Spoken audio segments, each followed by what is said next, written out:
Hello, friends. Welcome to another Symphony Storytime where we share two of our favorite things, music and books. We've met before. My name is Amy, and I'll be reading the story to you today. And you remember my friend JáTtik, who plays the tuba for the Oregon Symphony. Hello again, everyone. I'm JáTtik. Everybody remember what instrument this is? It's the tuba, and it sounds like this.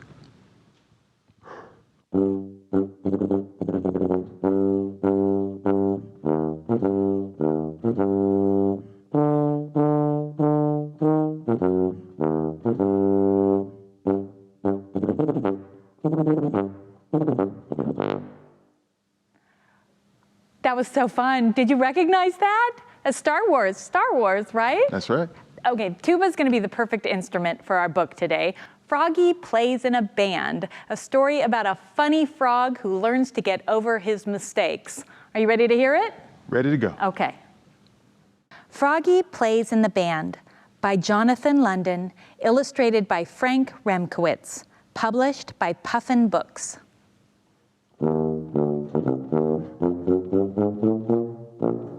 At school one day, Froggy read a sign. It said, "Marching band contest, big prize." "Great," said Froggy, "a band contest." He flopped over to see Miss Martin, the music teacher. Flop, flop, flop. "What's the big prize?" asked Froggy. "It's a surprise," she said. "If you and your friends start a marching band and compete against other schools in the Apple Blossom Parade, you can win the prize."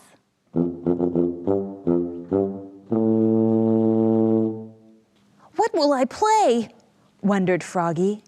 Then he remembered his dad's old sax.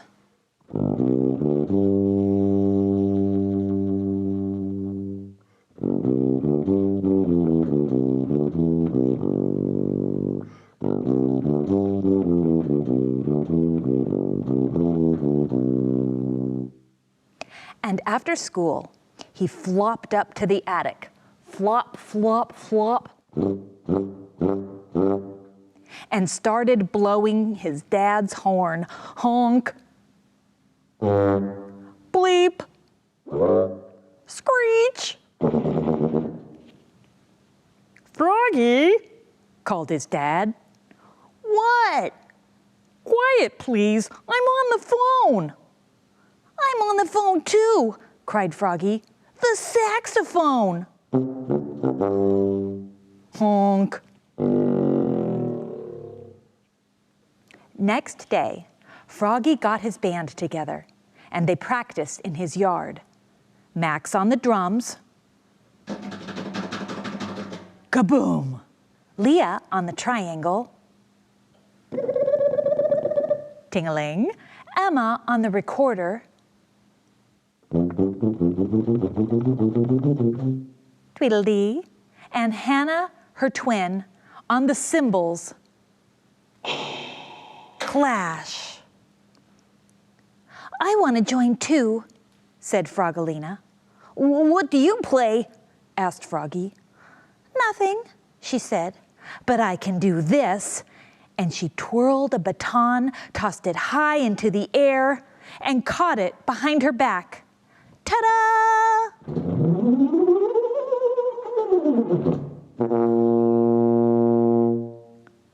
Every day after school, Froggy's ragtag band marched around and around the playground. Honk! Kaboom!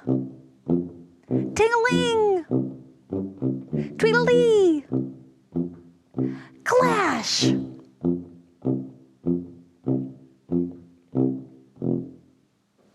And every day, Miss Martin told them the rules for marching.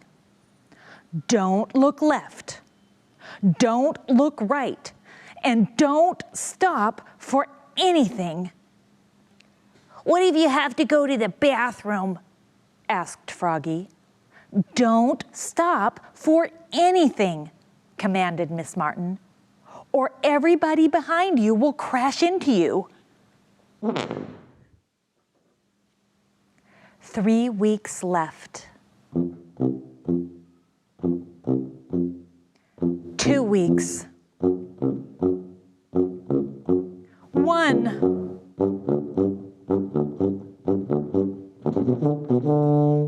Froggy practiced marching everywhere, even in his sleep.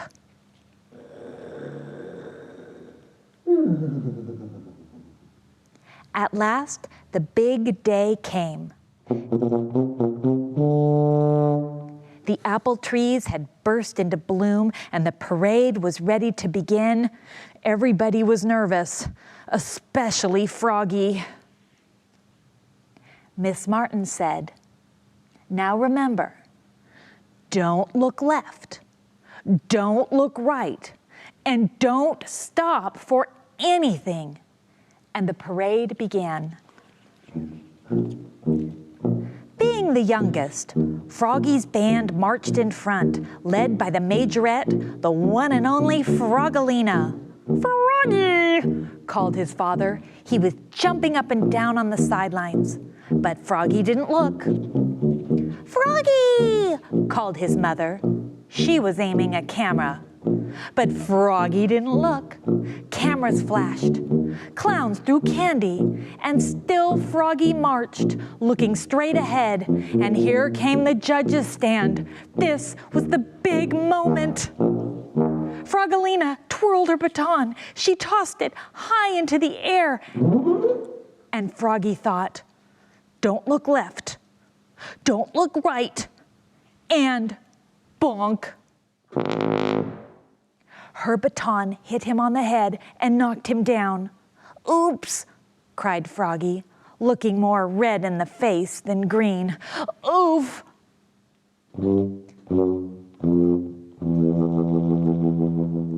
Clang. Crash. And the rest of the parade piled on. "Froggy!" called Miss Martin. "What?" came a muffled cry. "Are you all right?" Froggy crawled out from the bottom of the heap and said, "Don't stop for anything." And he started to wail a wild swamp tune on his saxophone.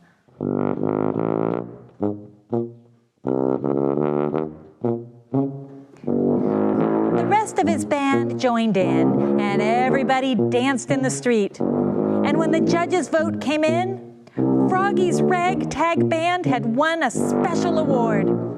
Coolest marching band at the Apple Blossom Parade.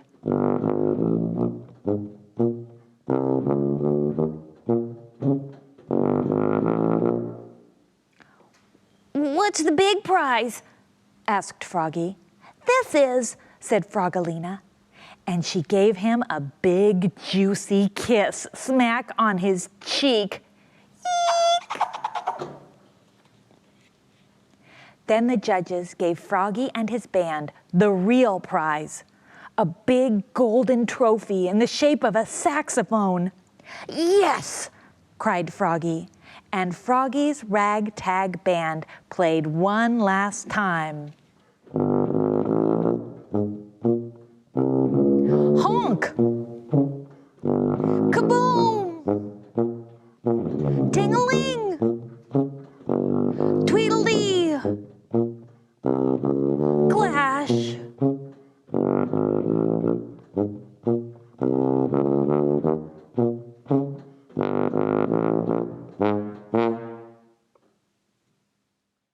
That's such a fun story. Don't you just love Froggy? Absolutely agree. He practices hard. He moves on when he makes a mistake. I think he's my hero.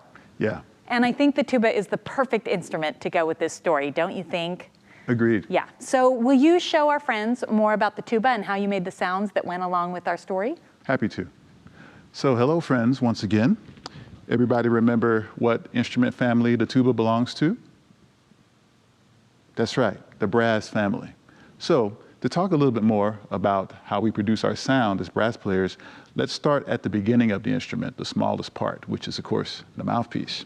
Now, the mouthpiece goes into the receiver here, but you can also detach it. So to give you a closer look, And you can play just that, right? Does that make noise when you blow into it?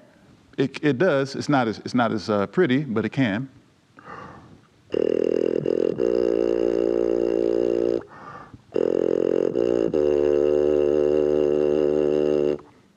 I think we like that too. Not as much as when it's on the tuba.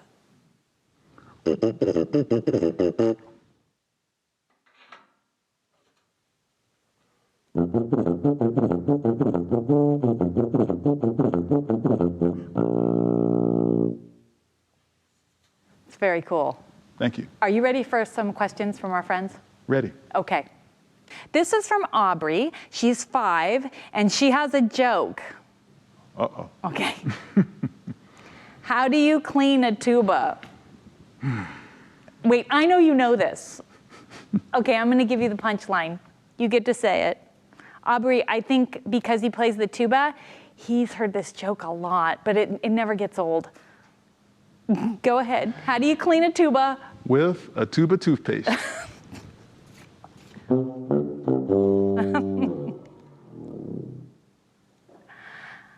Adalyn is 6, and she wonders if there's just one size or if there's a kid's one, and if there isn't a kid's one, what did you play? Well, when you talk about tuba sizes, we usually use the quarter system. So you have 3/4, 4/4, 5/4, and 6/4. This particular instrument is what we would call a 6/4 size instrument, the one I use in the orchestra normally. If I'm playing in a brass quintet with only 4 other players besides myself, I like to use a smaller instrument, which would be considered maybe a 4/4. But for little bitty kids, they do make a 3/4 size instrument, or you could even maybe play a euphonium, which is even smaller than that. Okay, so a little kid learning how to play the tuba would not have to play one that is that big. No, they wouldn't. Okay, that'd be very hard. So that was a very good question. Luke is 5 and wonders if your mommy ever told you to be quiet with your tuba. Actually, no. Okay. That never happened. She was very encouraging with my practice. All right, she also wants to know if you have a favorite piece of music. Yes, I do. One of my favorite composers is Ralph Vaughan Williams, mainly because he wrote probably what's considered our flagship concerto for the instrument. But this actually comes from his 6 Studies in English Folk Song. So before you play, I'm going to say goodbye to all of you and thank you for joining us for another Symphony Storytime and sharing this time with us. And I hope you'll join us again soon.